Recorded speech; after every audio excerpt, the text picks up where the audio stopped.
Lancement ce lundi par l'Institut haïtien du bien-être social et de recherche, l'IBESR, de la semaine de l'enfance. La cérémonie s'est déroulée en présence du président de la République et de la première dame. De nombreuses activités seront organisées durant cette période, placée sous le thème « Haïti ap décollé ak Timounio ». Le couple présidentiel a donné le coup d'envoi de la semaine de l'enfance ce lundi 4 juin. Elle se déroule cette année autour du thème « Haïti ap décollé ak Timounio ». Organisée au palais municipal de Delma 33, la cérémonie a été marquée par la prestation des enfants.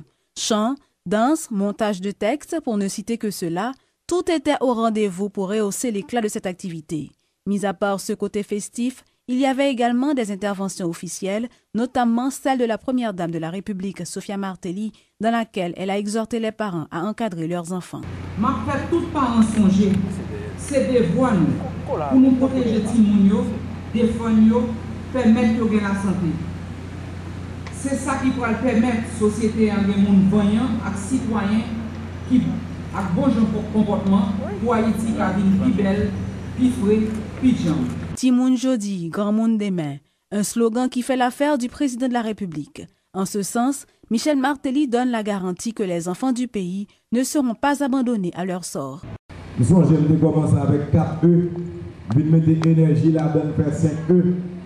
Nous sentons que nous travail pour Timounio côté que l'enfance, bien pour le 6e E dans le programme gouvernement.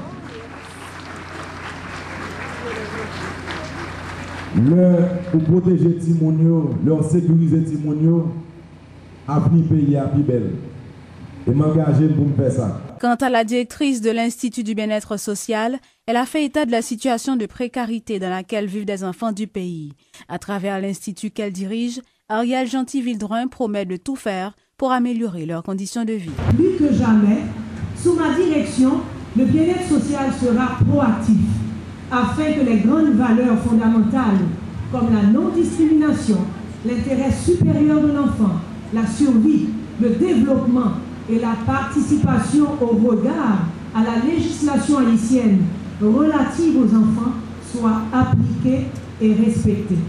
Que ces enfants trouvent leur place prépondérante et deviennent des adultes productifs. D'autres activités sont prévues pour marquer cette semaine de l'enfant, notamment une causerie avec la première dame au Palais national et une séance de simulation au Parlement afin de voir quelle sera la part des plus petits et des plus faibles dans le décollage du pays.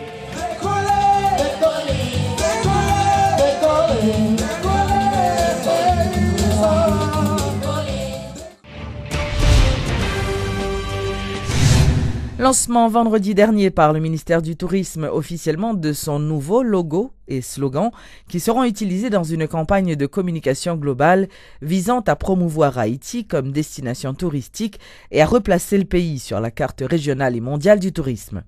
Suivez tour à tour les explications du président de la République et de la ministre du Tourisme, Stéphanie Balmire-Vildrin.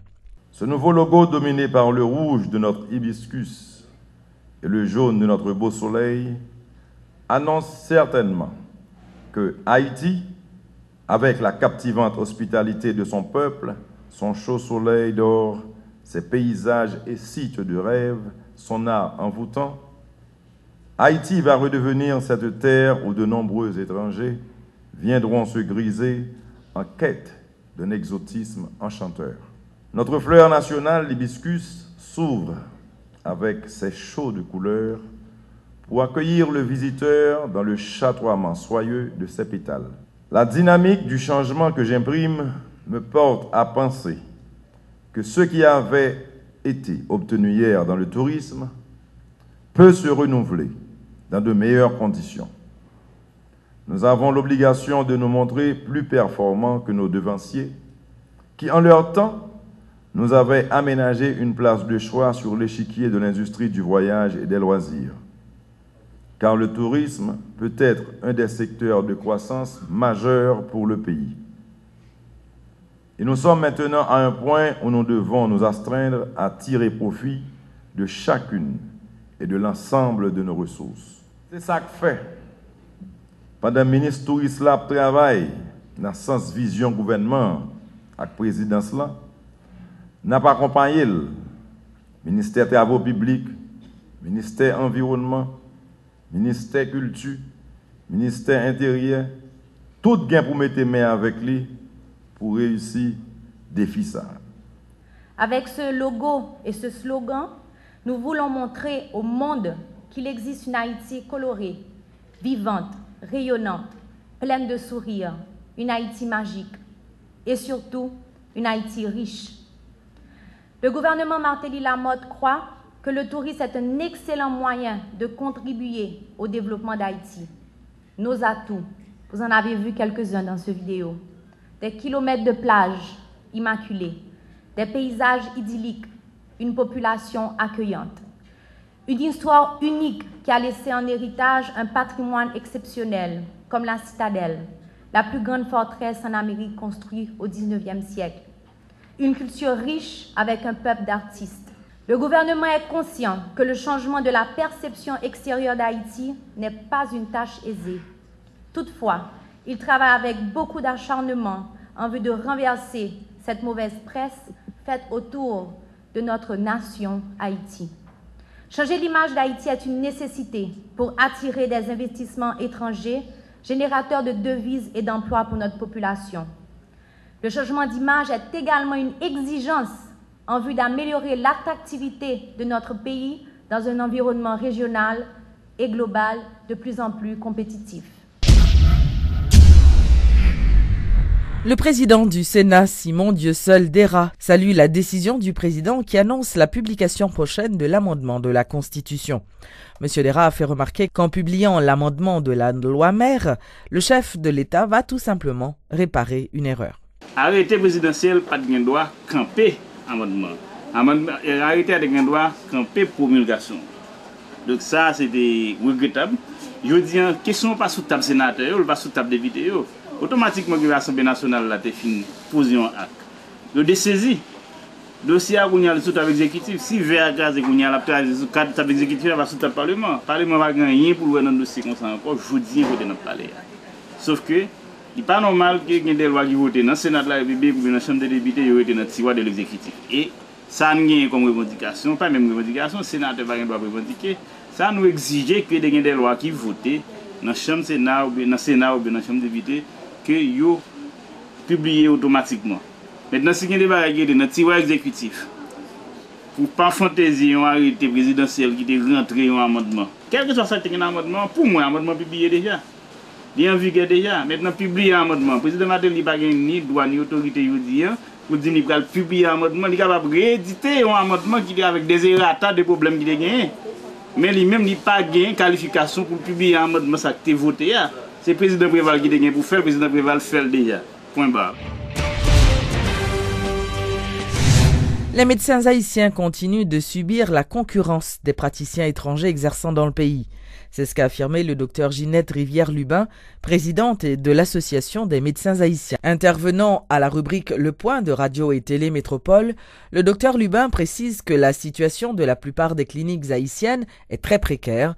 Elle réclame la mise en place d'un dispositif de sécurité par les autorités afin de protéger les médecins haïtiens. Il est important que nous réfléchissions autour de défis que la santé publique fait face à lui-même.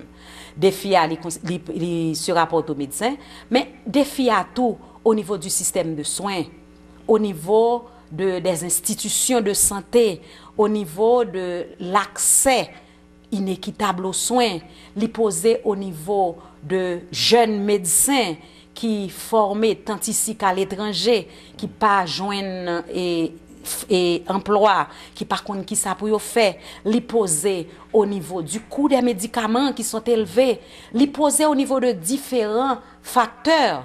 Et à ce moment-là, c'est au cours de ces réflexions ça n'a dégagé nous.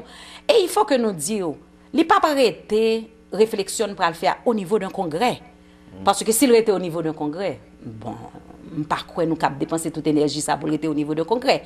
Ce ne sera pas facile, certes, pour nous porter cahier de charge, non, pour nous joindre des solutions adéquates. Mais nous porter cahier de charge non, au niveau du ministère de la Santé publique. Et nous continuer à faire plaidoyer non, pour ce qui peut être changé, doit être changé. Puisque ce n'est pas nous directement qui avons changé, mais nos interventions au niveau de qui de droit. En somme, nous avons un ministère.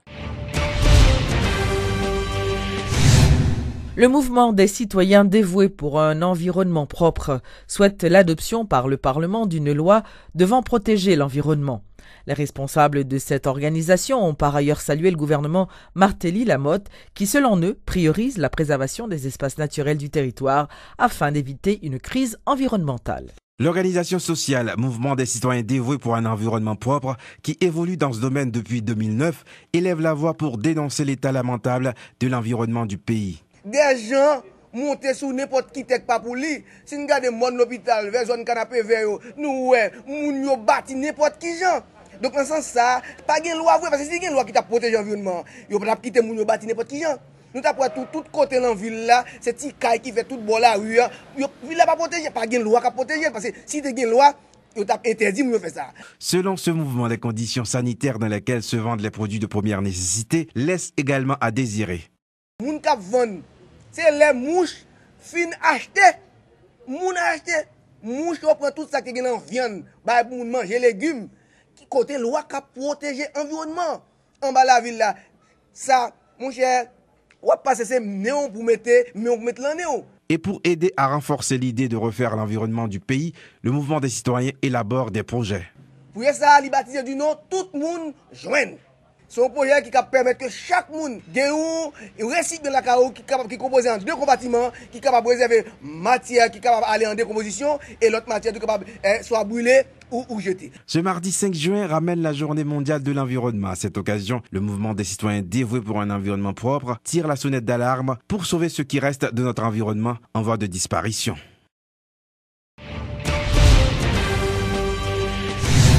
Le parc historique de la canne à sucre accueille ce jeudi 7 juin la 18e édition de Livre en folie. Plus de 131 auteurs seront en vente signature cette année et lors d'une conférence de presse tenue ce lundi au restaurant Le Vilat, les responsables ont mis l'accent sur les nouveautés qui marqueront cette édition. Cette 18e édition de Livre en folie est baptisée l'édition majeure par ses organisateurs. Il faut croire qu'ils ont de bonnes raisons. En fait, un petit coup d'œil sur les nouveautés pourrait confirmer le qualificatif. Pour la première fois, l'invité d'honneur de Livre en folie n'est pas romancier ou nouvelliste, mais poète. Également traducteur et destinateur, Georges Castra est l'auteur le plus prolifique de l'histoire de la poésie en Haïti. Ce n'est pas lui qui vous le confirmera, car face à un micro de journaliste, il fait preuve de timidité. Pas de ma faute, moi je suis comme ça, quoi. Je ne parle pas beaucoup. C'est la première fois que ça m'arrive. Donc, je suis vraiment